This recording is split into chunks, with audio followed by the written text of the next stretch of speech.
तो मेरे बच्चे जो अपना नेक्स्ट कंसेप्ट है वो है इक्विपोटेंशियल सरफेसेस। मेरे बच्चे मैंने कहा था, वाह क्या डायलॉग है। इक्विपोटेंशियल सरफेसेस, ये है अपना अगला जो टॉपिक है वो। ठीक है, इक्विपोटेंशियल सरफेस ऐसी है, मतलब ऐसी सरफेस जहां पे पोटेंशियल सेम हो। नाम देख के पता चल रहा है, ऐसी सरफेस या ऐसी कोई इमेजिनरी सरफेस जिसके हर पॉइंट पे पोटेंशियल सेम हो। ठीक है, an imaginary surface every point on which is at same potential। एक ऐसी इमेजिनरी सरफेस जिस पे रखा हुआ हर पॉइंट सेम पोटेंशियल पे हो, ऐसी पोटेंशियल को बोला जाएगा इक्विपोटेंशियल सरफेस। बहुत ज्यादा बढ़िया रिजल्ट, बहुत ज्यादा बढ़िया डेफिनेशन। अब बेटा ये चीज तो हमें समझ में आ गई है, ऐसी पॉइंट ऐसा सरफेस जहां पे हर पॉइंट पे पोटेंशियल सेम हो। देखो तो अब इक्विपोटेंशियल सरफेस ड्रॉ करते हैं भाई। और है पॉइंट चार्ज। कोई अगर अपने पास में एक पॉइंट चार्ज है, उसकी वजह से इक्विपोटेंशियल सरफेस है वो ड्रॉ करते हैं। ये अपने पास में बेटा कोई पॉइंट चार्ज, जिसकी वजह से इलेक्ट्रिक फील्ड अगर मैं ड्रॉ करूं तो रेडियली आउटवर्ड डायरेक्शन में रहेगा। ज्यादा लाइंस इलेक्ट्रिक फील्ड की ड्रॉ नहीं करते हैं, क्योंकि अपना जो टॉपिक है वो इलेक्ट्रिक फील्ड के बारे में नहीं है, तो इसलिए। देखो अब बेटा जो पोटेंशियल होता है ना, उसका फॉर्मूला होता है के क्यू अपॉन आर। अगर मैं यहां से सेम आर डिस्टेंस, अगर आर को कांस्टेंट कर दूं, ये तो कांस्टेंट ही है, तो उस वहां पे पोटेंशियल सेम रहेगा। तो एक मैंने स्फीयर बना दिया R1 रेडियस का। क्या बना दिया? एक मैंने स्फीयर बना दिया जिसकी रेडियस हो R1। एक मैंने स्फीयर बना दिया जिसकी रेडियस है R2। एक मैंने स्फीयर बना दिया जिसकी रेडियस है R3। ठीक है, अगर बेटा वो स्फीयर बनाए हैं हमने, तो उन सब पे पोटेंशियल है वो सेम रहेगा। तो पहली वाली सरफेस पे पोटेंशियल V1, दूसरी पे V2 और तीसरी पे V2। ये सारी की सारी सेम पोटेंशियल की सरफेसेस हैं, तो इसलिए इनको बोला जाता है equipotential surfaces. Potential is inversely proportional to R। तो पहली वाली सरफेस पे पोटेंशियल सबसे ज्यादा, फिर कम, फिर कम, ये ऑलरेडी हमें पता ही है। तो V1 है वो ऐसी सरफेस पे जहां पे पोटेंशियल ज्यादा है, फिर कम है और फिर कम। तो ऐसे करके हमने जो इक्विपोटेंशियल सरफेस हैं वो बना ली हैं। ये होती हैं इक्विपोटेंशियल सरफेस। तो पॉइंट चार्ज के लिए जो इक्विपोटेंशियल सरफेस हैं वो सरफेस होंगी स्फेरिकल सरफेसेस। और पॉइंट चार्ज के लिए equipotential surfaces are concentric sphere. Point charge के लिए जो इक्विपोटेंशियल सरफेस होती हैं वो कंसेंट्रिक स्फीयर होती हैं, वो स्फेरिकल शेप में रहेंगी। ऐसा होता है पॉइंट चार्ज के लिए इक्विपोटेंशियल सरफेसेस। चलो तो भाई अगली चीज लिखने वाले हैं इक्विपोटेंशियल सरफेसेस के लिए। सेकंड चीज, एट इक्विपोटेंशियल सरफेस,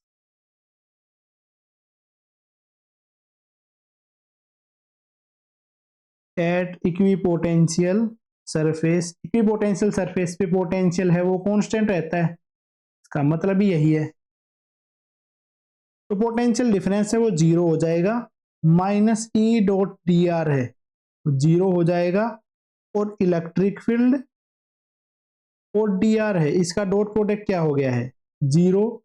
तो इलेक्ट्रिक फील्ड उनके अंदर में कोई छोटा सा डिस्प्लेसमेंट ले, वो उससे 90 डिग्री का एंगल बनाएगा। इसका मतलब है जो इक्विपोटेंशियल सरफेस हैं वो इलेक्ट्रिक फील्ड से 90 डिग्री का एंगल बनाएंगी।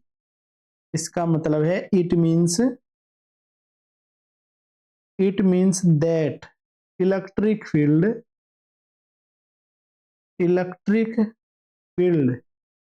is always normal to equipotential surfaces। Electric field है वो इक्विपोटेंशियल सरफेस से हमेशा ही नॉर्मल रहेगा, इधर से हमेशा ही नॉर्मल रहेगा। तो बेटा देखो ये इक्विपोटेंशियल सरफेस थी, यहां से इलेक्ट्रिक फील्ड नॉर्मल है, ये वाला नॉर्मल है, ये वाला इलेक्ट्रिक फील्ड नहीं नॉर्मल है। इलेक्ट्रिक फील्ड हमेशा ही किसी भी इक्विपोटेंशियल सरफेस से नॉर्मल डायरेक्शन में रहता है। सेकंड प्रॉपर्टी ये बन गई है भाई इक्विपोटेंशियल सरफेसेस की। अब लिखने वाले हैं बेटा थर्ड प्रॉपर्टी। चलो तो भाई देखो, हमें बेटा एक चीज के बारे में पता है भाई, इलेक्ट्रिक फील्ड है उसकी वैल्यू क्या होती है, माइनस dv अपॉन dr। ठीक है, तो इसका मतलब क्या है कि भाई electric field is equal to minus of potential difference upon दो इक्विपोटेंशियल लाइंस के बीच का गैप डेल्टा आर। तो electric field is inversely proportional to delta R, दो लाइंस के बीच का गैप। इसका मतलब है कोई भी दो सरफेसेस के बीच का गैप, कोई भी दो इक्विपोटेंशियल सरफेस हैं उनके बीच का गैप अगर ज्यादा है तो इलेक्ट्रिक फील्ड वहां पे कम है, और अगर गैप कम है तो वहां पे इलेक्ट्रिक फील्ड ज्यादा है। इसका मतलब यह है कि बेटा अगर इक्विपोटेंशियल सरफेस पास पास में है तो वहां पे जो फील्ड है वो स्ट्रोंग होगा, अगर दूर दूर है इक्विपोटेंशियल सरफेस तो वहां पे फील्ड है वो वीक हो। ठीक है, तो इसको लिख लेते हैं closely spaced equipotential surfaces represent strong electric field। अगर पास पास की इक्विपोटेंशियल सरफेस हैं वो रिप्रेजेंट कर रही होंगी स्ट्रॉन्ग इलेक्ट्रिक फील्ड को। तीन सरफेस है बेटा, इस सरफेस का पोटेंशियल है 10 वोल्ट, इसका है 20 वोल्ट, इसका है 30 वोल्ट। बराबर बराबर पोटेंशियल की सरफेस हमने बनाई हुई है। चलो कोई दिक्कत नहीं है। इसमें अगर मैं यहाँ पे पूछूं और एक मैं यहाँ पे पूछूं तो कहाँ पे इलेक्ट्रिक फील्ड ज्यादा होगा, तो इलेक्ट्रिक फील्ड का मैग्नीट्यूड है तो बी पे ज्यादा होगा एज कंपेयर टू ए, क्योंकि यहाँ की जो इक्विपोटेंशियल सरफेस है वो पास पास है, इधर पे है वो दूर दूर है। ऐसा करके यहाँ पे ये चीज पता चल। तो इससे हमें एक चीज के बारे में पता चल गया है कि इक्विपोटेंशियल लाइंस अगर पास, इक्विपोटेंशियल सरफेस अगर पास पास हुई तो electric field strong. Electric field lines में भी ऐसा ही होता था। चलो तो भाई कोई दिक्कत नहीं है, यहां तक भी बिल्कुल बढ़िया चीज है। इसके बाद में मैं इक्विपोटेंशियल सरफेस बनाने वाला हूं दो पॉजिटिव चार्ज के लिए और डाइपोल्स के लिए। एनसीईआरटी में जो डायग्राम है वही आपको डायरेक्टली दिखा देता हूं। ये है बेटा अपने पास में फोर्थ पॉइंट, कोई डाइपोल है, उस डाइपोल की वजह से इक्विपोटेंशियल सरफेसेस,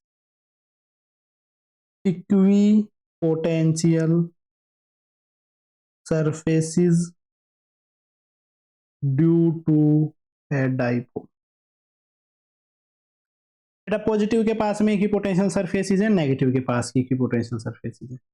इनके एक बीचों बीच पे भी एक इक्विपोटेंशियल सरफेस एग्जिस्ट करेगी जो कि अपने पास में जीरो पोटेंशियल को रिप्रेजेंट कर रही हो। ठीक है, ये दोनों डाइपोल को ज्वाइन करती हुई लाइन है।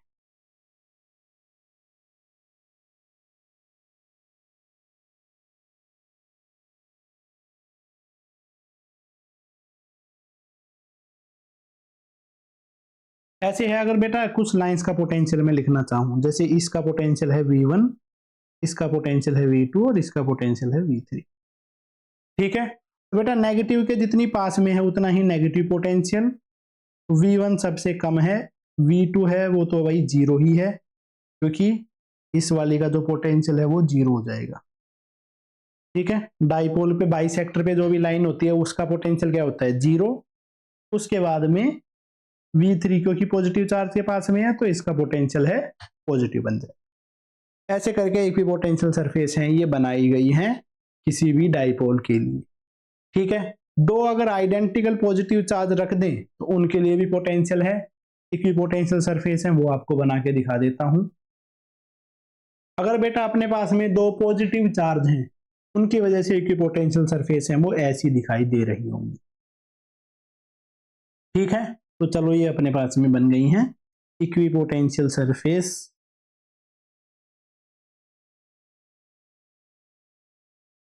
Surfaces due to two positive charges, दो अगर पॉजिटिव चार्ज हैं उनकी वजह से इक्विपोटेंशियल सरफेसेस। इसके बाद में नेक्स्ट लिखने वाले हैं अगर कोई यूनिफॉर्म इलेक्ट्रिक फील्ड हो उसकी वजह से कैसी इक्विपोटेंशियल सरफेस बनती है। ठीक है, तो equipotential surfaces due to uniform electric field.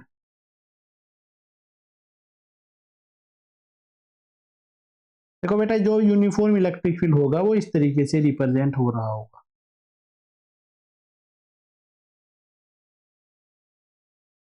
ऐसे है भाई यूनिफॉर्म इलेक्ट्रिक फील्ड। अब इसकी वजह से इक्विपोटेंशियल सरफेस बनानी है। बेटा इक्विपोटेंशियल सरफेस कैसी बनेगी इसकी वजह से? इक्विपोटेंशियल सरफेस वो सरफेस होंगी जहां पे सेम पोटेंशियल है, तो इससे बनने वाली जो भी इक्विपोटेंशियल सरफेस है वो अपने पास में इस पे बनने वाले परपेंडिकुलर वाले प्लेन होंगे बस। कोई दिक्कत वाली बात है ही ना।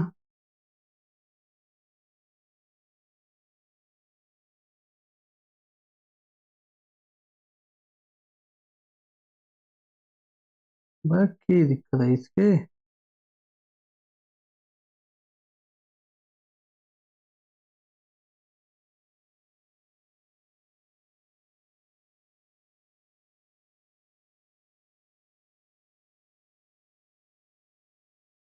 ऐसे बन रहे होंगे प्लेन।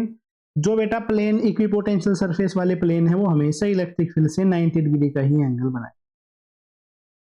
कितना एंगल बनाएंगे इलेक्ट्रिक फील्ड लाइन से? 90 डिग्री का। ऐसे करके इक्विपोटेंशियल सरफेस है वो बन रही होती है। पहला जो सरफेस है उसका पोटेंशियल V1 है, इसका पोटेंशियल V2, इसका पोटेंशियल V2 V3। ऐसे करके इक्विपोटेंशियल सरफेस बन गई है। हमेशा ही अपना इलेक्ट्रिक फील्ड है वो हायर पोटेंशियल से लोअर पोटेंशियल की तरफ जाता हुआ आया है। तो इस सरफेस का पोटेंशियल हायर है, इसका उससे कम और इसका उससे कम, क्योंकि इलेक्ट्रिक फील्ड इधर जा रहा है। तो V1 ज्यादा, फिर V2 और फिर V3। ठीक बात है, बढ़िया बात है, कोई दिक्कत नहीं है भाई, इक्विपोटेंशियल सरफेस है इसकी बना ली। नेक्स्ट और प्रॉपर्टी करते हैं इक्विपोटेंशियल सरफेस की। देखो कोई भी इक्विपोटेंशियल सरफेस है ना, उसके ऊपर से अगर कोई चार्ज मूव करेगा, उसके ऊपर अगर कोई चार्ज मूव करेगा तो उसको कोई भी वर्क डन नहीं करना पड़ेगा। ठीक है, work done to move a charge over equipotential surface is zero. Work done का फॉर्मूला क्या होता है बेटा? चार्ज इंटू पोटेंशियल डिफरेंस, और इक्विपोटेंशियल पे जो पोटेंशियल डिफरेंस है वो जीरो होता है। तो इलेक्ट्रिक फील्ड के परपेंडिकुलर कोई चार्ज मूव करवाएं, चाहे इक्विपोटेंशियल सरफेस पे कोई चार्ज मूव करवाएं, दोनों का मतलब सेम है, दोनों में जो वर्क डन आएगा उसकी वैल्यू जीरो आने वाली है। बिल्कुल डन काम, बहुत बढ़िया आंसर। इसके बाद में नेक्स्ट लिखने वाले हैं भाई पॉइंट नंबर 7। बेटा कोई भी कंडक्टर है उसकी सरफेस इक्विपोटेंशियल सरफेस ही होती है। कंडक्टर पे जो सरफेस है उस पे पोटेंशियल सेम रहता है। इसको लिख लो, surface of a conductor is equipotential surface. Conductor की जो सरफेस है वो एक इक्विपोटेंशियल सरफेस होती है।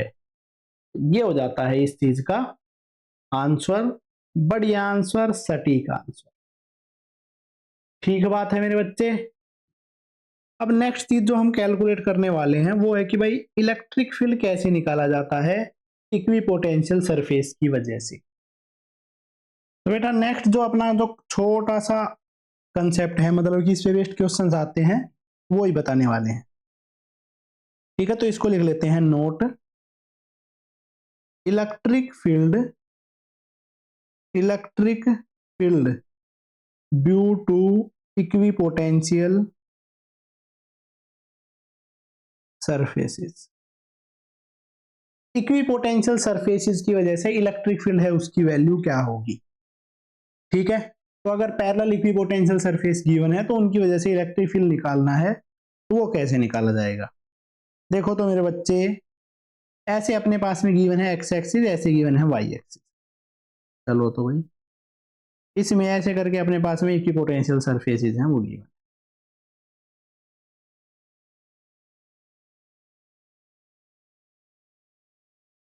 ये है अपने पास में इक्विपोटेंशियल सरफेस।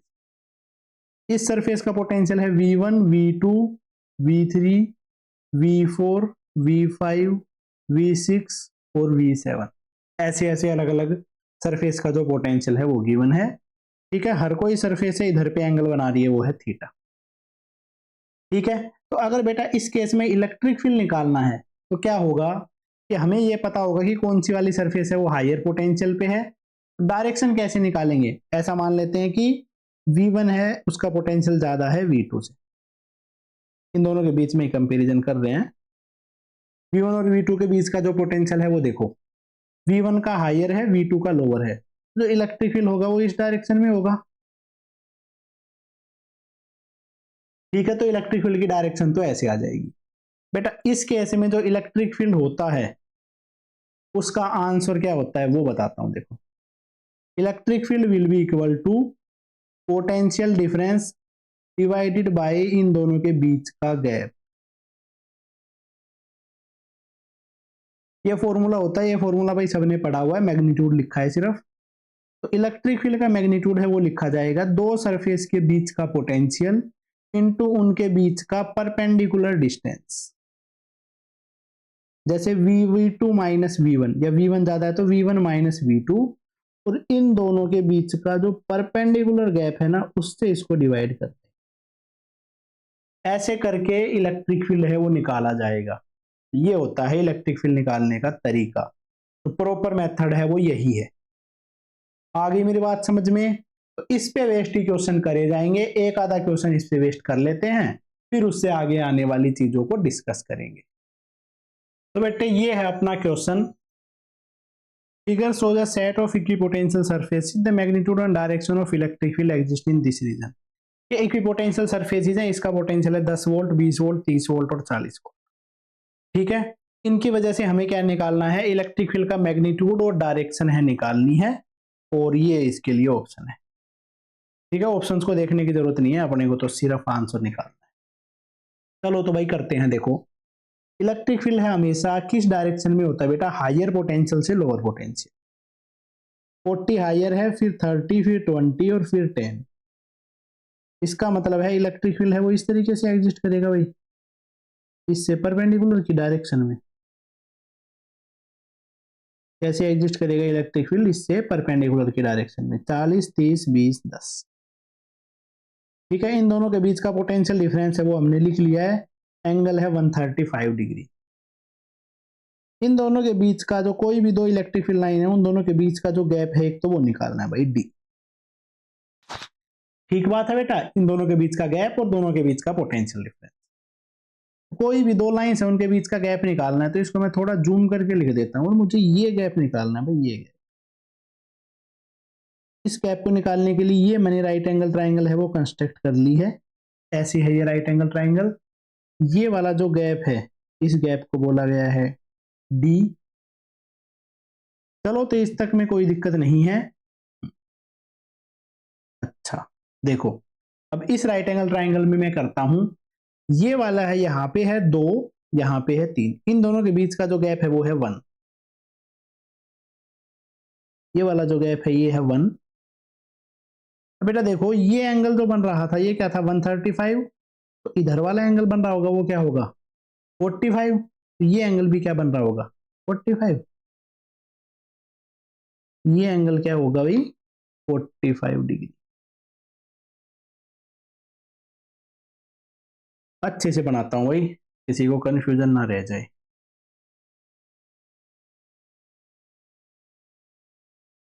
ठीक है, ऐसे हैं भाई देखो, दो इलेक्ट्रिक फील्ड लाइन है जो मैंने सेलेक्ट कर ली है, एक ये लाइन है, ये लाइन। इन दोनों लाइंस को उठा के मैंने यहां पे रख दिया। ऐसे है ये, इन दो लाइंस के बीच का ये वाला जो गैप है ये है 1 मीटर, 3 और 2 के बीच का गैप।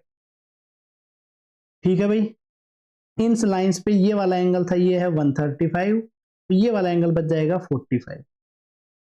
ये जो इतना सा एंगल बन गया है, जो इतना सा एंगल बना है ये बना है 45, और इनके बीच का जो परपेंडिकुलर डिस्टेंस है, जो डी परपेंडिकुलर है, वो हमें निकालना है।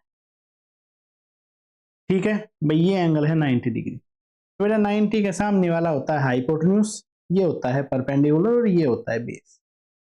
बढ़िया बात है, पर हमें पता है कि भाई हाइपोटेन्यूज अगर 1 है तो इसके साथ वाली साइड एंगल थीटा है, तो इधर वाली साइड की वैल्यू क्या हो जाएगी 1 कोस थीटा, और इधर वाली वैल्यू क्या हो जाएगी 1 साइन। तो डी परपेंडिकुलर है, इसकी वैल्यू अपने पास में क्या आ जाती है 1 साइन 45, जो कि बन जाता है 1/√2। लो, अब इलेक्ट्रिक फील्ड निकालना आसान हो गया है।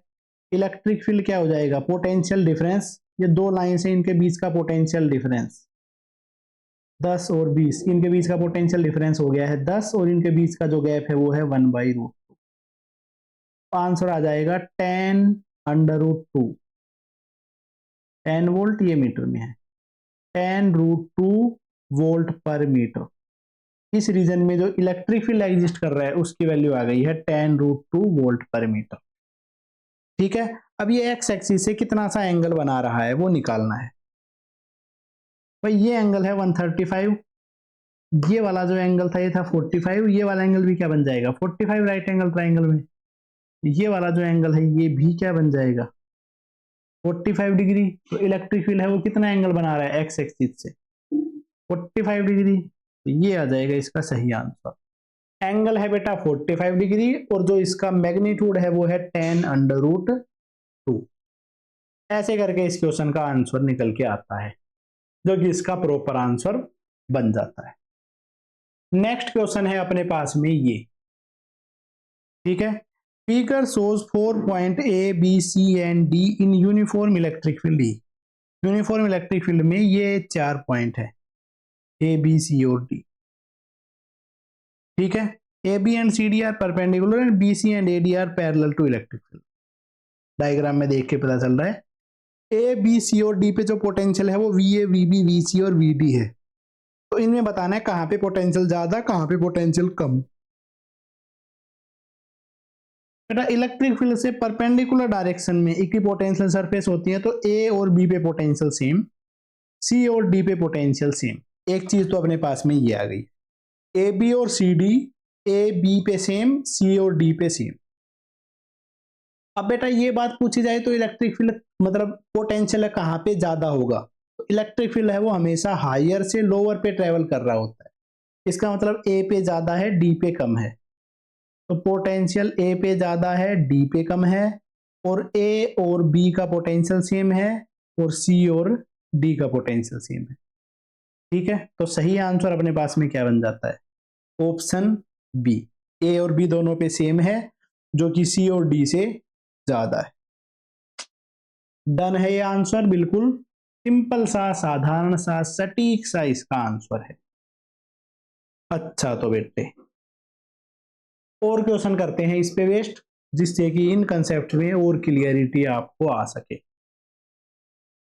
तो बेटा अपना जो नेक्स्ट क्वेश्चन है वो है ये, the work done in the work done in slowly moving an electron of charge E and mass M from A to B. A से लेकर बी तक गया है कोई इलेक्ट्रॉन जिसका चार्ज है ई और मास है एम, ठीक है, along a semi circular path. ठीक भाई, इस सेमी सर्कुलर पाथ के अलोंग में इलेक्ट्रॉन ने मूव किया है। तो इस केस में हमें क्या बताना है, वर्क डन बताना है इसको स्लोली मूव करवाने में। वर्क डन है उसका फॉर्मूला क्या हो जाता है भाई, change in potential energy. Change in potential energy की ही तो वैल्यू बतानी है। पोटेंशियल एनर्जी में दो तरीके से चेंज आता है। पोटेंशियल एनर्जी एक तो इलेक्ट्रिक फील्ड की वजह से होती है, एक होती है भाई एक इलेक्ट्रोस्टैटिक पोटेंशियल एनर्जी या gravitational potential energy. Vertical plane में रखा है ना तो ग्रेविटेशनल पोटेंशियल एनर्जी भी लगेगी। इलेक्ट्रोस्टैटिक देखो ए वाले पॉइंट पे पोटेंशियल हो जाएगा के क्यू अपॉन आर, बी पे भी पोटेंशियल हो जाएगा के क्यू। दोनों के दोनों इक्वी पोटेंशियल है तो इसमें ऐसे लिखा जाएगा, डेल्टा वी जीरो है तो पहली टर्म जीरो ही बन जाएगी। ऊपर से नीचे जाने में जो ग्रेविटी की पोटेंशियल एनर्जी में चेंज आया है वो क्या है, ऊपर से नीचे जाते हैं तो माइनस एम जी एच, क्या आंसर आ जाएगा माइनस एम जी एच, मतलब कि माइनस एम जी, ऊपर से नीचे के बीच में जो हाइट का डिफरेंस है वो है 2r, तो माइनस 2 mgr। ये आ जाता है इसका सही आंसर, जो कि इसका प्रॉपर और बढ़िया आंसर है। ठीक है भाई, बढ़िया तरीके से इसका आंसर निकाल लिया है, फाइनल आंसर भी इसका अपने पास में आ गया है। ठीक है, तो नेक्स्ट जो अपना टॉपिक करने वाले हैं वो है potential energy in an electric field. कोई भी चार्ज है या चार्ज का सिस्टम है वो इलेक्ट्रिक फील्ड में रखा हुआ है तो उसकी पोटेंशियल एनर्जी कितनी होगी। ठीक है, इस बारे में बेटा ऑलरेडी पढ़ चुके हैं, पोटेंशियल एनर्जी कितनी होती है। अगर कोई पोटेंशियल में रखा हुआ हो इलेक्ट्रिक फील्ड है तो पोटेंशियल भी होगा। बस एक क्वेश्चन करते हैं और एक फॉर्मूला लिख लेते हैं। Potential energy in an electric field, किसी इलेक्ट्रिक फील्ड में कितनी सी पोटेंशियल एनर्जी होगी।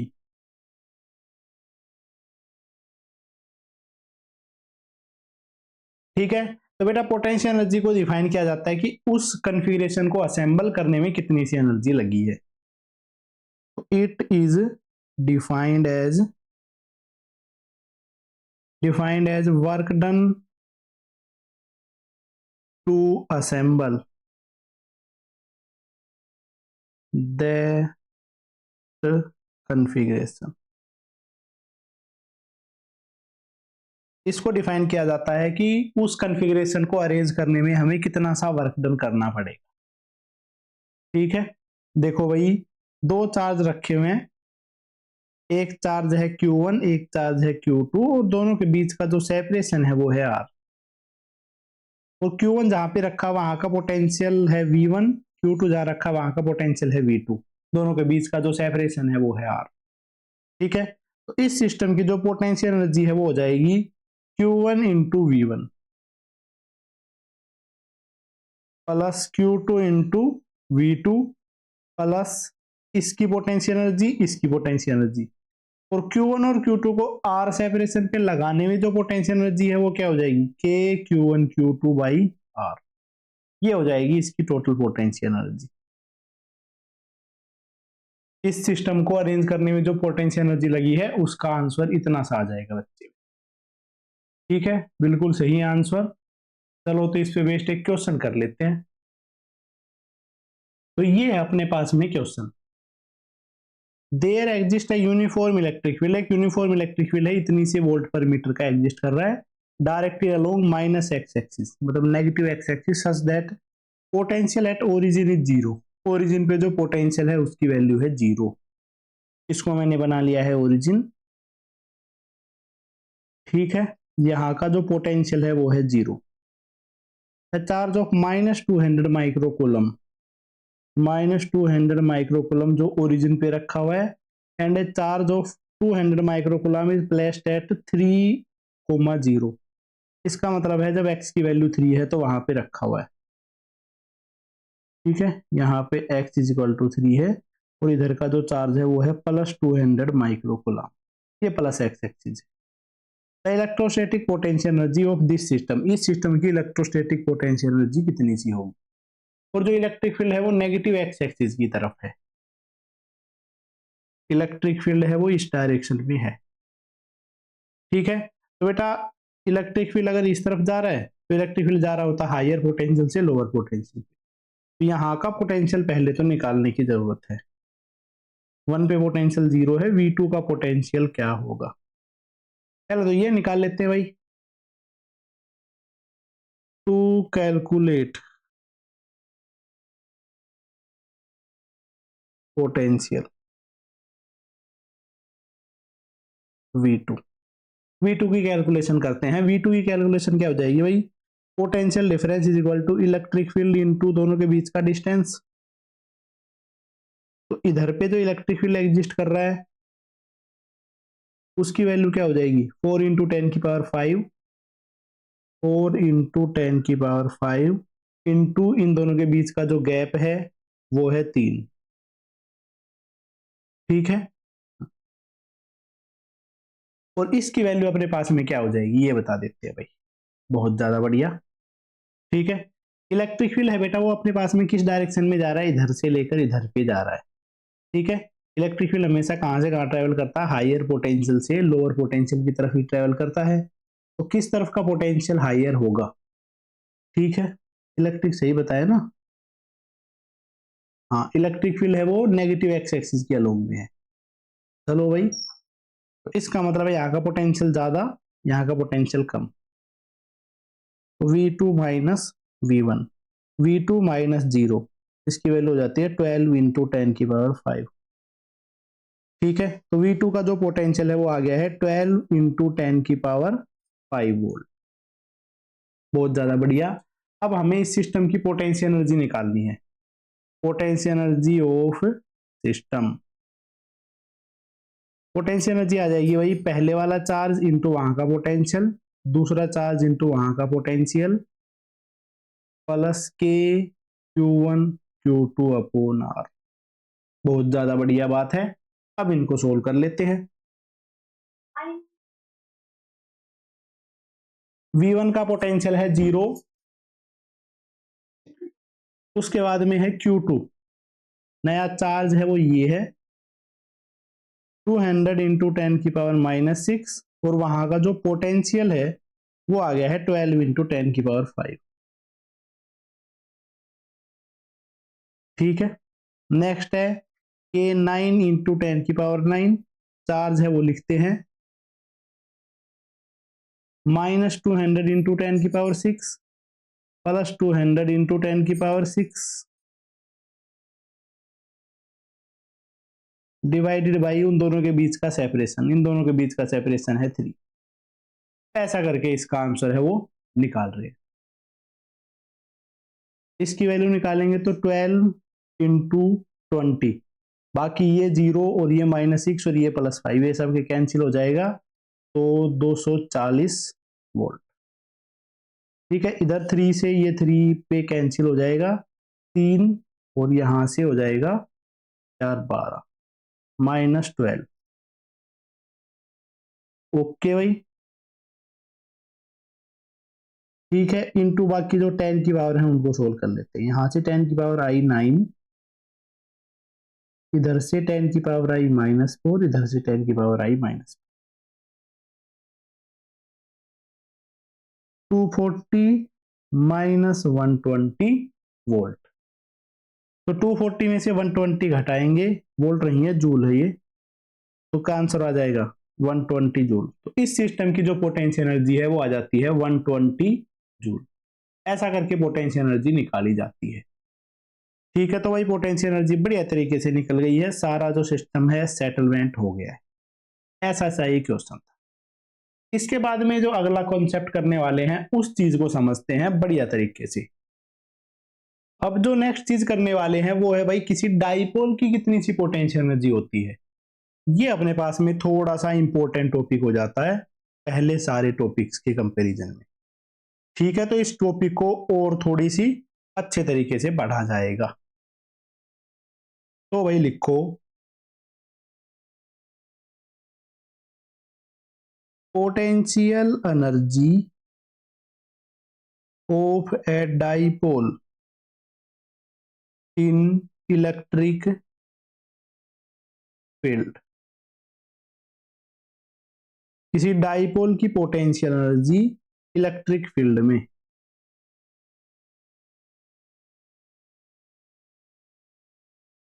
ये सब करते हैं। तो देखो ऐसा मान लेते हैं बेटा, एक हमारे पास में कोई डाइपोल है, उसको रखा हुआ है यूनिफॉर्म इलेक्ट्रिक फील्ड, ठीक है, और उसमें रखने पे उसकी कितनी सी एनर्जी है वो हमें कैलकुलेट करनी।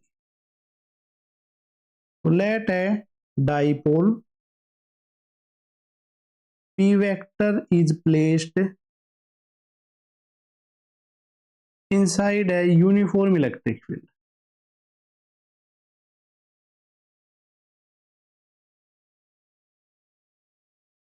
किसी डाइपोल को रखा हुआ है मेरे बच्चे यूनिफॉर्म इलेक्ट्रिक फील्ड में। इस तरीके से है यूनिफॉर्म इलेक्ट्रिक फील्ड।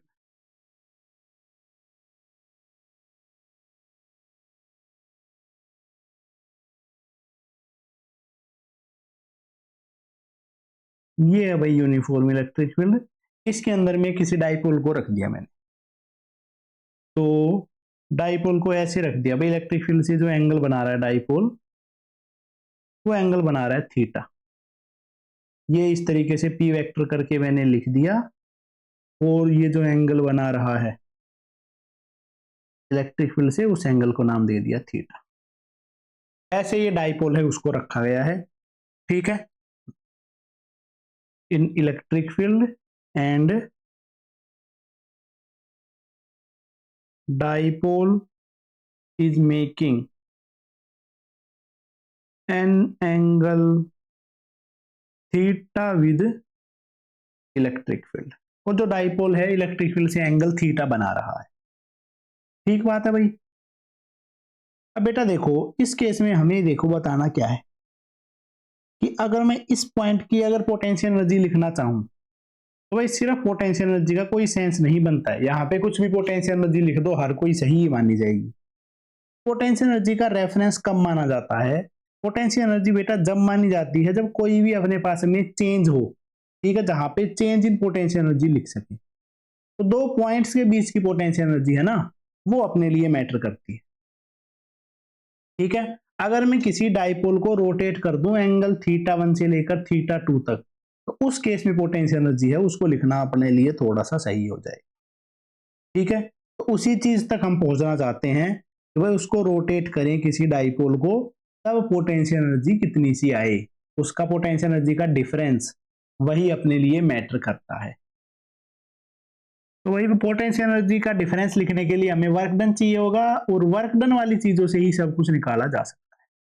तो चलो उन चीजों को ही शुरू करते हैं बिना किसी बकवास के।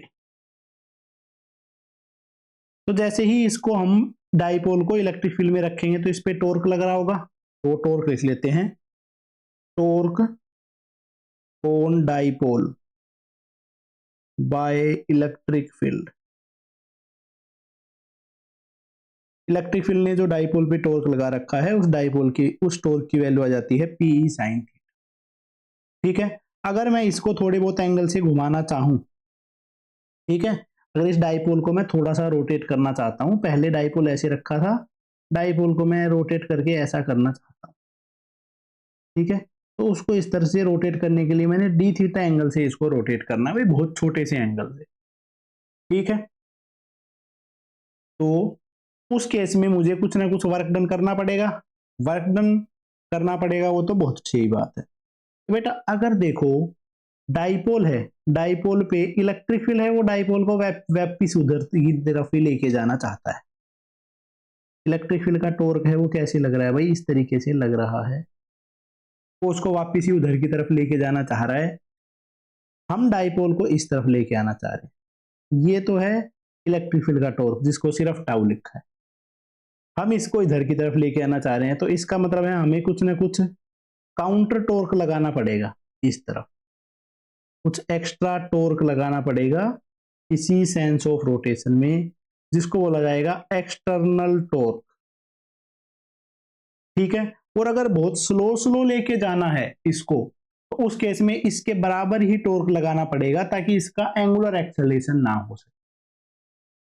कोई चीज जो बताई है समझ में आई कि बेटा अगर हम इस डाइपोल को रोटेट करना चाहते हैं एंगल थीटा से और थोड़ा सा एक्स्ट्रा डी थीटा एंगल, तो उस केस में इलेक्ट्रिक फील्ड है वो चाहेगा कि ये वापिस उसी की तरफ ही चला जाए।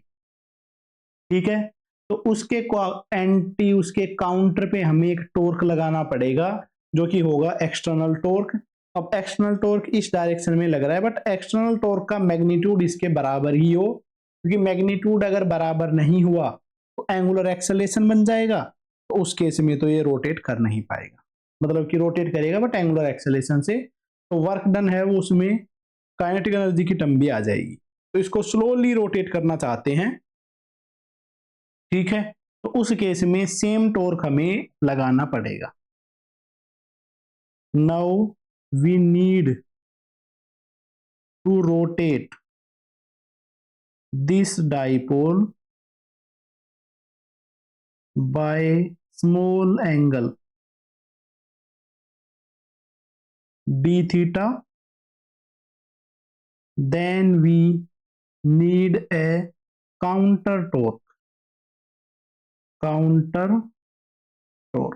इसके लिए हमें काउंटर टॉर्क लगाना पड़ेगा जिसको कि बोला जाएगा एक्सटर्नल टॉर्क, और वो एक्सटर्नल टॉर्क है वो अपने पास में इलेक्ट्रिक फील्ड वाले टॉर्क के बराबर ही होगा मैग्नीट्यूड में, तो क्योंकि हम इसको स्लोली लेके जाना चाह रहे हैं, ये चीज हमने लिखी। ठीक है, तो भाई ऐसा रोटेट करने के लिए एक्सटर्नल एजेंट को वर्क डन कितना करना पड़ेगा? Work done by external agent to rotate slowly by angle d theta. Slowly उसको एंगल डी थीटा से रोटेट करने के लिए कितना सा वर्क डन करना पड़ेगा? तो जो डी डब्ल्यू है स्मॉल वर्क डन है वो क्या हो जाएगा? एक्सटर्नल टॉर्क और जो डी थीटा है उन दोनों का डॉट प्रोडक्ट। एक्सटर्नल टॉर्क की वैल्यू क्या है? पी साइन थीटा, और जो रोटेट करवाया है वो है डी थीटा। और बेटा इसको देखो एंटी क्लॉकवाइज रोटेट करवाया है, डी थीटा भी एंटी क्लॉकवाइज रोटेट किया है, तो दोनों के दोनों टॉर्क है सेम डायरेक्शन में है, तो वर्क डन पॉजिटिव ही आ जाएगा। तो स्मॉल वर्क डन है उसकी वैल्यू अपने पास में ये आ गई। ठीक बात है भाई, यहां तक में कोई दिक्कत नहीं है। ले तो भाई अब इसका यूज करके टोटल वर्क डन लिख लेते हैं। नाउ ठीक है, जो टोटल वर्क डन है उसकी वैल्यू आ जाएगी integration PE sine theta d theta. अब मान लेते हैं कि इसको रोटेट करवाना हमें थीटा 1 एंगल से थीटा 2 एंगल तक, थीटा 1 से लेकर थीटा 2 तक, तो वर्क डन हो जाएगा PE sine theta d theta, इसका इंटीग्रेशन। ठीक है, पी तो भाई कांस्टेंट है, तो पीई साइन थीटा का इंटीग्रेशन हो जाता है minus cos theta, PE minus को बाहर लिख दिया, कोस थीटा लिमिट आ गई है थीटा 1 से थीटा 2, और जो अपने पास में वर्क डन है वो बन गया है minus PE cos theta 2 minus cos theta 1। इसको अंदर ले जाके मल्टीप्लाई करेंगे तो आ जाएगा PE cos theta 1 minus PE cos theta 2। ये आ गया है भाई वर्क डन थीटा 1 से लेकर थीटा 2 एंगल तक रोटेट करने में। चलो भाई बहुत बढ़िया बात है, बिल्कुल ठीक बात है, इसमें कोई टेंशन वाली बात नहीं है। ठीक है, अब बेटा जो वर्क डन है ना, वर्क डन को हम क्या लिख सकते हैं? Change in potential energy. बहुत बढ़िया बात है, तो थीटा 1 से लेकर थीटा 2 तक लेके जाने में जो पोटेंशियल एनर्जी का चेंज है वो लिख लेते हैं। ठीक है,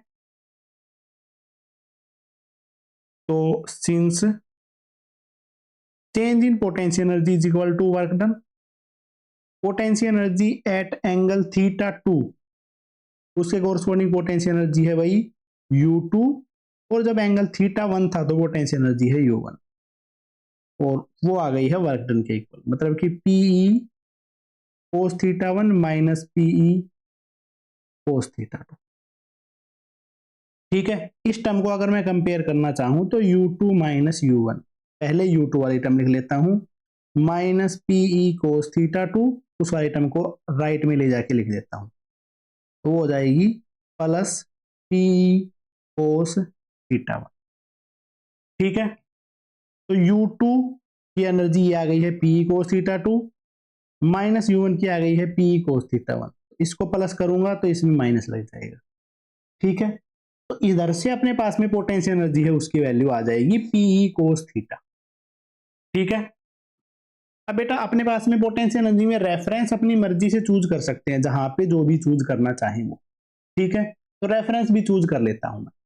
तो रेफरेंस वो चूज कर लेते हैं कि भाई अपने पास में जब एंगल 90 डिग्री हो, ठीक है, तब अपना जो पोटेंशियल एनर्जी है वो 0 हो। Let reference of potential energy be जब थीटा 1 की वैल्यू 90 डिग्री हो, देन उसके कोरस्पॉन्डिंग जो पोटेंशियल एनर्जी है वो 0 मानी जाएगी। उसको अभी इसमें पुट कर देते हैं, U2 minus 0 PE cos theta 2 और पी कोस थीटा 1 तो है 90 डिग्री, इसकी वैल्यू क्या हो जाएगी 0। तो सेकंड पोजीशन पे जो पोटेंशियल एनर्जी है वो आ गई है पीई कोस थीटा 2, क्योंकि मैंने पहले बताया था, सीधा सोच के भी ये बताया जा सकता है। ठीक है, तो सिर्फ यू लिखना हो तो क्या लिख देंगे, माइनस पीई कोस थीटा। तो किसी भी पॉइंट पे पोटेंशियल एनर्जी अगर हमें लिखनी है, अब क्योंकि रेफरेंस तो डिफाइन कर ही दिया है, तो किसी भी पॉइंट पे पोटेंशियल एनर्जी है उसको माना जा सकता है। किसी भी पॉइंट वहां पे पोटेंशियल एनर्जी को प्रॉपर तरीके से अब लिखा जा सकता है, किसी भी एंगल थीटा पे, सॉरी किसी भी एंगल पे पोटेंशियल एनर्जी है वो लिखा जा सकता है। तो किसी भी एंगल थीटा पे जो डाइपोल की पोटेंशियल एनर्जी है वो माइनस पी कोस थीटा होगी, और एंगल जब 90 डिग्री होगा तो वहां पे पोटेंशियल एनर्जी डाइपोल की 0 मानी जाएगी। ठीक है, और पोटेंशियल एनर्जी को ऐसे भी लिख सकते हैं, minus P dot E, potential energy और इलेक्ट्रिक फील्ड का डॉट प्रोडक्ट। बहुत ज्यादा बढ़िया है, सिंपल सा जो रिजल्ट है वो आ गया है अपने लिए, इसमें कोई दिक्कत की बात नहीं है भाई। ठीक है, चलो तो भाई अब करते हैं इस पे बेस्ड जो जो चीजें अपने को समझ में आई है ना, वो सारी की सारी चीजें लिख ले रहे हैं, ताकि अब इसमें कोई दिक्कत ना आए। ठीक है, देखो सबसे पहली चीज तो अपने पास में क्या निकल के आई है कि work done to rotate a dipole from theta 1 to theta 2। तो ये जो चीज है ये अपने पास में क्या निकल के आई है कि भाई work done is equal to PE cos theta 1 minus cos theta 2। अभी अभी ये फॉर्मूला देखा हमने, वर्क डन है उसकी वैल्यू क्या आई है, PE cos theta 1 minus cos theta 2। एक ये चीज है डायरेक्टली आपको याद होनी चाहिए। Second, for at dipole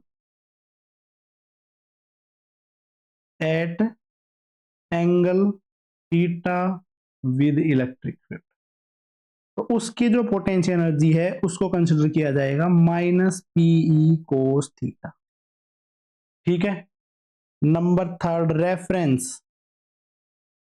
reference क्या है, जब बेटा थीटा की वैल्यू 90 डिग्री है, इसमें पुट करके भी देख लेते हैं वो, तब पोटेंशियल एनर्जी क्या आ जाएगी, पीई कोस ऑफ 90 डिग्री, और कोस 90 होता है 0। तो ये रेफरेंस बन गया है, जब एंगल की वैल्यू 90 डिग्री हो तो पोटेंशियल एनर्जी है उसकी वैल्यू 0 आ जाती है। तो ऐसे करके अपने पास में जो पॉइंट्स हैं वो निकल के आते हैं। ठीक है, तो डाइपोल को इलेक्ट्रिक फील्ड में रखें तो उसके लिए ये सारे के सारे पॉइंट हैं जो आपको याद रखने, इससे ज्यादा कोई भी ऐसा पॉइंट नहीं है जो आपको बार बार याद रखना है। अब इस पे बेस्ड कुछ क्वेश्चंस हैं, वो सारे के सारे क्वेश्चंस करते हैं, कुछ इस पे बेस्ड केस हैं, वो केस करते हैं। तो सबसे पहला तो अपने पास में रहेगा भाई केस कौन कौन से हैं। केसेस, केस नंबर 1 है बेटा अपने पास में, जब थीटा है उसकी वैल्यू 0 डिग्री हो। बेटा थीटा की वैल्यू 0 डिग्री होता है तो उस मोमेंट पे नेट फोर्स क्या लगता है डाइपोल पे? 0। नेट टॉर्क, टॉर्क जो डाइपोल पे लगता है उसकी वैल्यू होती है पीई साइन थीटा, पहले चैप्टर में पढ़ा हुआ है। तो साइन 0 है, इसकी वैल्यू हो जाती है 0। अगर हमें पोटेंशियल एनर्जी लिखनी हो तो वो क्या आ जाती है माइनस पीई कोस थीटा, और कोस 0 है उसकी वैल्यू बन जाती है कोस 0 की वैल्यू 1, तो इसकी पोटेंशियल एनर्जी क्या बन जाएगी माइनस पी। पोटेंशियल एनर्जी है उसकी वैल्यू है माइनस पी, मतलब फोर्स 0 है, टॉर्क 0 है, और पोटेंशियल एनर्जी है वो नेगेटिव है। अब बेटा पोटेंशियल एनर्जी सबसे कम है, ये पोटेंशियल एनर्जी जो माइनस पी है, पी को सीटा की सबसे कम वैल्यू यही हो सकती है। तो इस केस में जो पोटेंशियल एनर्जी है वो क्या बताई मैंने, तो पोटेंशियल एनर्जी निकल के आ गई है मिनिमम। आई मेरी बात समझ में? तो इधर पे जो पोटेंशियल एनर्जी है उसकी वैल्यू निकल के आ गई है भाई, पोटेंशियल एनर्जी मिनिमम हो गई। और जब पोटेंशियल एनर्जी मिनिमम है तो उसको बोला जाता है स्टेबल इक्विलिब्रियम। स्टेबल इक्विलिब्रियम, जहां पे नेट फोर्स और नेट टॉर्क 0 हो, पोटेंशियल एनर्जी मिनिमम हो, उस केस को क्या बोला जाता है स्टेबल इक्विलिब्रियम। जब थीटा की वैल्यू 0 डिग्री होगी ना तो अपना जो डाइपोल है वो स्टेबल इक्विलिब्रियम में एग्जिस्ट करता है। ठीक है, इसके बाद करने वाले हैं केस नंबर 2। जब बेटा थीटा की वैल्यू हो 90 डिग्री, तो उस केस में डाइपोल को यूनिफॉर्म इलेक्ट्रिक फील्ड में रखेंगे तो नेट फोर्स 0 ही रहना है। इस केस में नेट टॉर्क है वो क्या हो जाता है पी साइन थीटा, और साइन 91 होता है, तो इसमें डाइपोल पे लगने वाला टॉर्क मैक्सिमम होता है जो कि है पी। तो जब 90 डिग्री है तो पोटेंशियल एनर्जी क्या हो जाती है 0, क्योंकि ये तो रेफरेंस पॉइंट है। तो ये कोई इक्विलिब्रियम ही नहीं है क्योंकि यहाँ पे नेट टॉर्क ही 0 नहीं है। इसके बाद करते हैं नेक्स्ट केस, जब थीटा की वैल्यू हो भाई 180 डिग्री।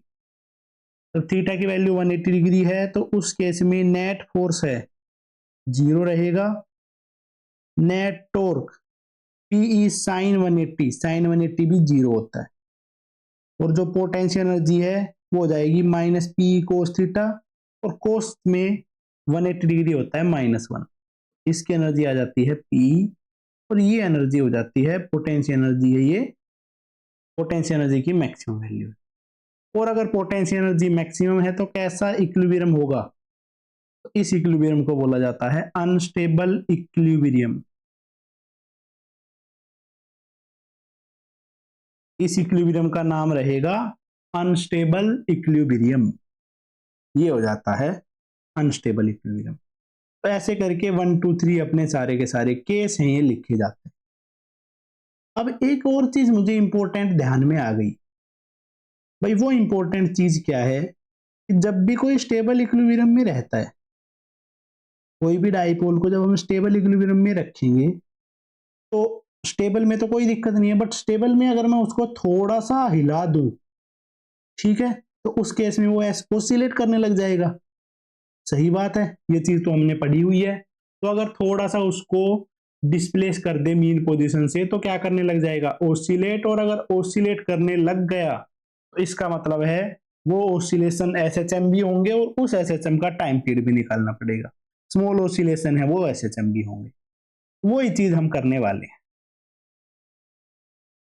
लिखते हैं तो बेटे इसके बारे में note, in stable equilibrium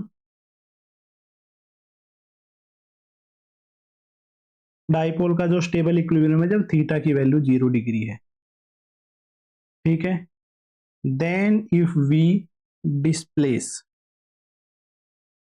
A dipole by small angle. Dipole को बहुत स्मॉल एंगल से अगर हम डिस्प्लेस करें देन इट विल ओसिलेट, तो ये जो डाइपोल है वो ओसिलेट करने लग जाएगा। देखो ऐसे है बेटा इलेक्ट्रिक फील्ड, और इसी डायरेक्शन में ही ऐसे डाइपोल रखा हुआ है। ठीक है, अब मैंने इस डाइपोल को ऐसे घुमा के इस तरीके से कर दिया है, डाइपोल को घुमा के इस तरीके से कर दिया है। ठीक है, एंगल थीटा से उसको घुमा दिया है। ठीक है, अगर बेटा इसको एंगल थीटा से हमने ऊपर की तरफ घुमा दिया है तो इस पे टॉर्क क्या लगेगा कि इसको वापस से लेके जाना चाहिए उसी पोजीशन पे। इस पे लगने वाला टॉर्क क्या रहेगा कि उसको वापस से उसी पोजीशन पे लेके जाना चाहता है, तो टॉर्क है इसको वापस से इस पोजीशन पे लेके जाएगा, फिर थोड़ी देर बाद ये इस पोजीशन पे चला जाएगा। अब क्योंकि नीचे चला गया तो टॉर्क ऐसे लगेगा, फिर ये ऊपर चला जाएगा, फिर ये ऐसे ऐसे करके ओसिलेट करता रहेगा, ऊपर से नीचे की डायरेक्शन में मूव करता रहेगा। तो ये हो जाता है अपने पास में जो डाइपोल है वो ओसिलेट कर रहा है वो। इस पे लगने वाला जो थीटा है वो क्या हो जाएगा बेटे, स्मॉल हो जाएगा। ठीक है, ये बात बिल्कुल सही बात है। ठीक है, वीडियो कैमरा से तुम्हें समझाने की कोशिश करता हूं। देखो ऐसे है कोई डाइपोल, ऐसे ही इलेक्ट्रिक फील्ड है। ठीक है, अगर मैं इसको ऐसे थोड़ा सा रोटेट कर देता हूं तो ऊपर की तरफ चला गया, इस पे टॉर्क ऐसे लगेगा कि ये वापिस से उसको नीचे लेके आ जाए। ठीक है, तो बेटा ऐसे ऐसे करके ओसिलेट करने लग जाता है। ठीक है, एंगुलर ऑक्सीलेशन करेगा एक सेंटर वाले पॉइंट के अबाउट में, ऐसे ऐसे ओसिलेट करने लग जाएगा। ऐसा ही इसका ओसिलेशन होगा, और इसी ओसिलेशन के बारे में हम पढ़ने वाले हैं। तो इसके बारे में लिखते हैं इन दिस केस, ये जो ऊपर वाला केस है उसमें लिखते हैं जो इस पे लगने वाला टॉर्क है, क्योंकि बेटा इसको थीटा एंगल से घुमा दिया है तो क्या हो जाएगा पी साइन थीटा। जब एंगल थीटा स्मॉल है तो उस केस में जो साइन थीटा है, क्योंकि एंगल स्मॉल है तो साइन थीटा को क्या लिख सकते हैं थीटा, तो बन जाएगा पीई इंटू थीटा। चलो भाई कोई बात नहीं है। इन वेक्टर फॉर्म, वेक्टर फॉर्म में लिखें तो बेटा जो टॉर्क है वो हो जाएगा ई इंटू थीटा। ठीक है भाई, देखो टॉर्क है वो अपने पास में है क्लॉकवाइज, और एंगल थीटा घुमाया था वो था एंटी क्लॉकवाइज। दोनों की जो डायरेक्शन है वो अपोजिट हो जाएगी, टॉर्क की वैल्यू आ जाएगी माइनस पी थीटा वेक्टर, क्योंकि भाई दोनों अलग अलग अपोजिट अपोजिट डायरेक्शन में है, तो इस वजह से ऐसा अपने पास में हो पा रहा है। क्लियर है ये बात, बहुत ज्यादा क्लियर है। तो अब बेटा ये अपने पास में इक्वेशन, कोई भी फोर्स की इक्वेशन होती है, ठीक है, तो रिस्टोरिंग फोर्स है वो कैसे एग्जिस्ट करना चाहिए ऑसिलेशन के लिए, F is equal to minus k x, और टॉर्क एग्जिस्ट करना चाहिए माइनस के इंटू थीटा। इसी फॉर्म में एग्जिस्ट कर रहा है, torque is equal to minus constant into theta. तो ये अपने पास में एंगुलर एसएचएम की इक्वेशन है। This is equation of angular SHM, angular simple harmonic motion की ये इक्वेशन है। टॉर्क को मैंने लिख दिया I alpha will be equal to PE theta. Centre of mass के अबाउट ऑसिलेट कर रहा है तो मोमेंट ऑफ इनर्शिया उसी के अबाउट का आएगा।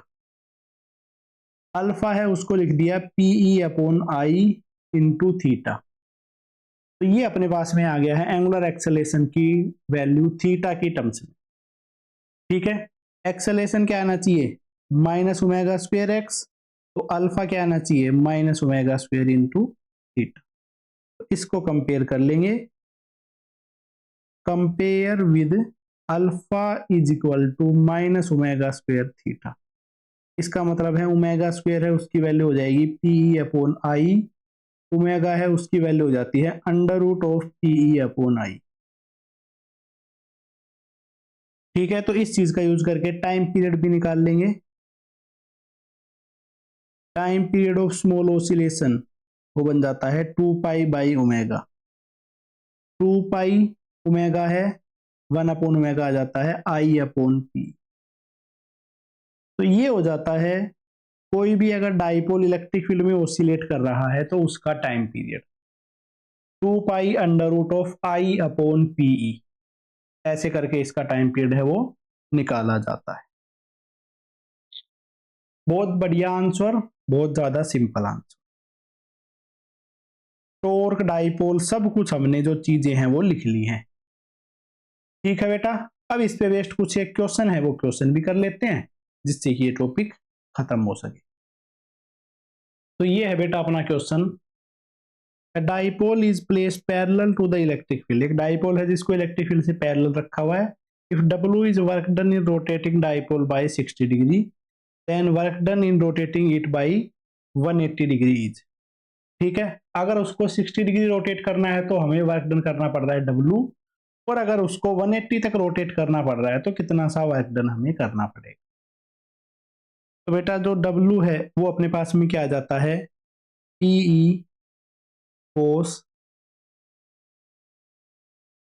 θ1, पहले एंगल 0 डिग्री पे था, ठीक है, माइनस कोस 60, इतना सा बन जाएगा। और दूसरे केस में जो उसको वर्क डन करना पड़ रहा है वो है भाई PE cos 0 minus cos of 180। ठीक है, 0 से लेकर 180 तक घूमने में उसको वर्क डन है वो W डैश है, और 0 से 60 तक जो वर्क डन करना पड़ रहा है वो है इतना सा। ठीक है, अब बस इन दोनों को सोल्व करना है। इक्वेशन नंबर 1 है, इक्वेशन नंबर 2 है, एक दूसरे से डिवाइड करते हैं। W upon W dash, P से P कैंसिल आउट, तो बन जाता है कोस 0 1 माइनस कोस 60 1/2। कोस 0 1 कोस 180 है -1, तो ये बन गया है 1/2 और ये बन चुका है 2। इसका आंसर बन गया है 1/4। क्रॉस मल्टीप्लाई कर लेते हैं, तो W dash is equal to 4W। तो जो नया वर्क डन करना पड़ा है उसकी वैल्यू किसके इक्वल निकल के आ गई है भाई, 4W के ही इक्वल। अपना सही आंसर हो जाता है, अरे 4W। नया जो वर्क डन है वो 4 टाइम्स ऑफ वर्क डन आ गया। इस पे बेस्ड चलो अगला क्वेश्चन करते हैं। एक और क्वेश्चन भी है इस पे बेस्ड, ये है अपना नेक्स्ट क्वेश्चन। एक इलेक्ट्रिक डाइपोल है जिसकी लेंथ है 2 centimetre, placed with axis making angle theta degree with uniform electric field.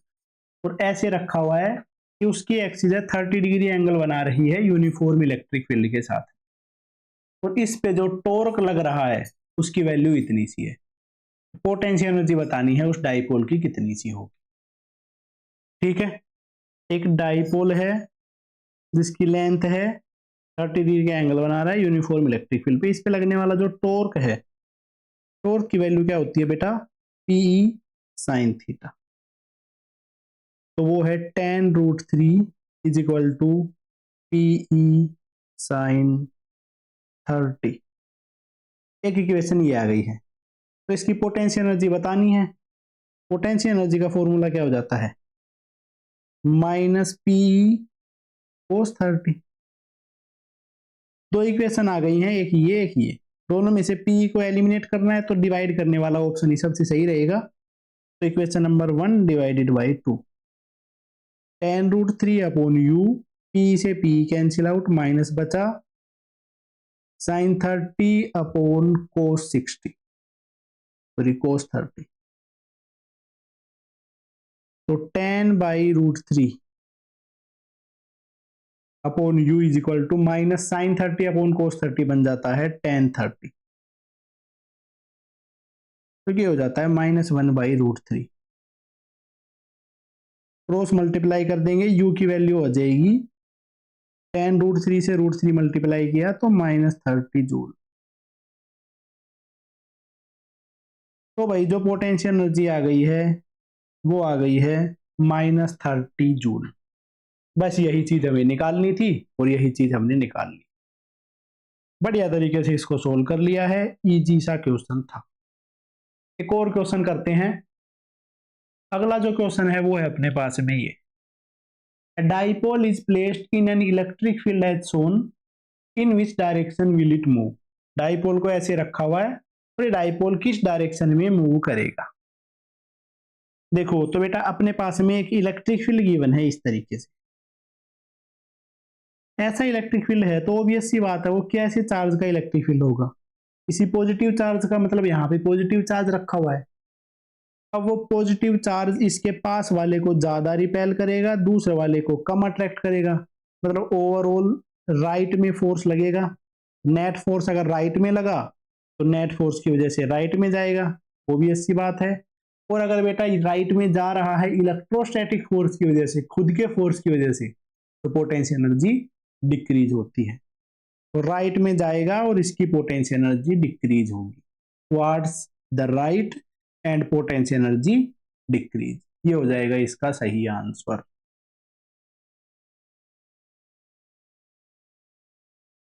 तो इधर पे ये टॉपिक है, ये खत्म हो जाता है, इससे अगला टॉपिक करेंगे।